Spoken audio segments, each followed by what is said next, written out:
feel contributed to the 15 first half turnovers, and then what did you think changed after the break, and what were you guys able to do to kind of flip the script with that? Credit to coach. We've played against him before, and a lot of the things that he was doing in the full court and the half court, he had done in his past, and we had glanced at in preparation, but he had not done all of that through the first 5 games this year. We were discombobulated, which is what they wanted. We made incredibly poor decisions, and we could never get in a rhythm. And so I don't know of those 15 turnovers, how many were live ball, but defensively, our numbers were pretty good at half, considering we gave them the ball 15 times. So I think the solution, or somewhat of the solution, was we just tried to simplify. No matter what they were doing, we were going to do the same thing, and we found some continuity in that. But very lucky, considering how high our turnover rate was, to have a chance to win. Questions? I've got a microphone. Okay. Matt here. Matt Berno, Inside Maryland Sports. Matt Berno, Inside Maryland Sports. You guys actually out-rebounded a pretty good rebounding team. Amazing, here. huh? Yeah, we've been talking about it. And if we wouldn't have turned it over 20 times, I'm not saying we would have got it, but we would have had a chance to get it. And so the things that we're relying on, we need free throw makes. Can't turn the ball over 20 times and accumulate enough free throw makes.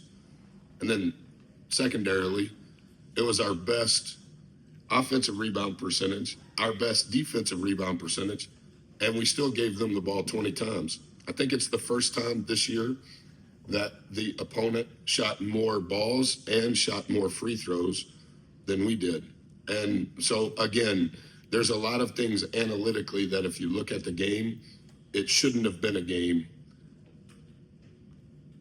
specifically in our favor.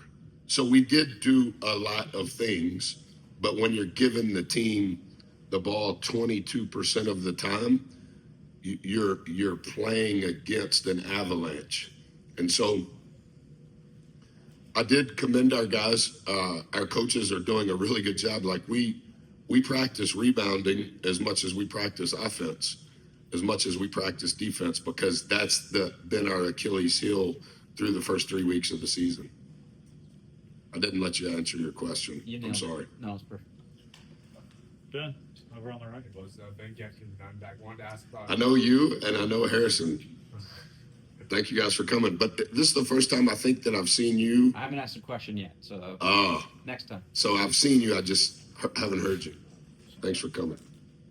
Wanted to focus on Alex for a second. I thought he was great. Minutes. What did you see from him, and then what would you like to see his role be, especially off the bench moving forward? He has skill. He's tentative in regards to the physicality he has to play with. I do think through extra film and through extra reps, he wants to learn. And he's making some progress. And in the first half, he may have been the best player on the floor for us. I think he led our team in assists, or second. Let me see.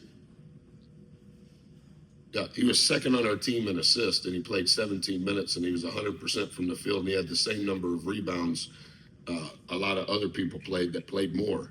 So he doesn't quite execute with the physicality we need from him defensively, but offensively, he's the best high-low passer we have, and he may be the best catch-shoot player we have.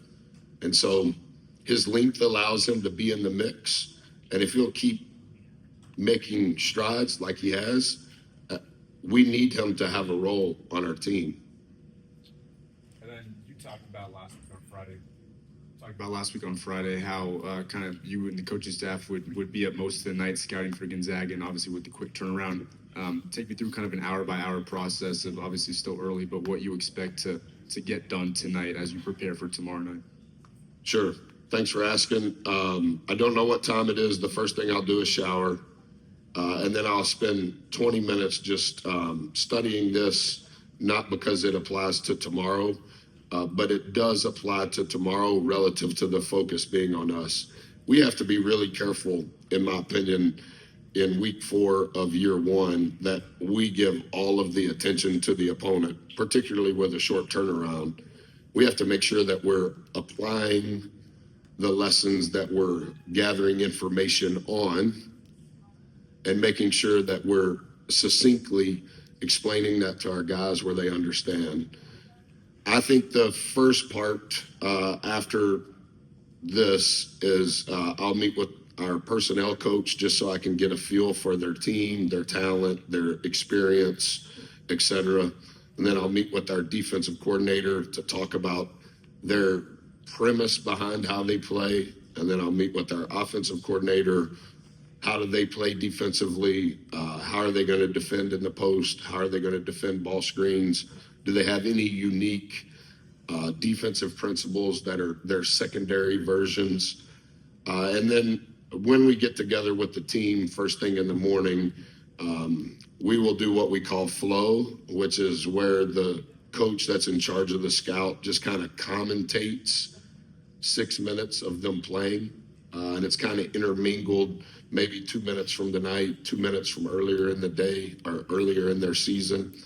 And then we'll go over the first version of their starters. And then we'll come back in the afternoon when we have shoot around. Shoot around, I'm sure, will be at the hotel. And we'll kind of walk through what we call their gold actions, which are their top 4 things. And then we'll walk through what we anticipate our gold actions will be. And the rest of the time, it's just a lot of the stuff that I put on this that I can be prepared for if adjustments are needed. Anything else for Coach? Thank you guys for coming, Harrison and Ben. And tell me your name one more time. Matt. Thank you. Thanks, Coach.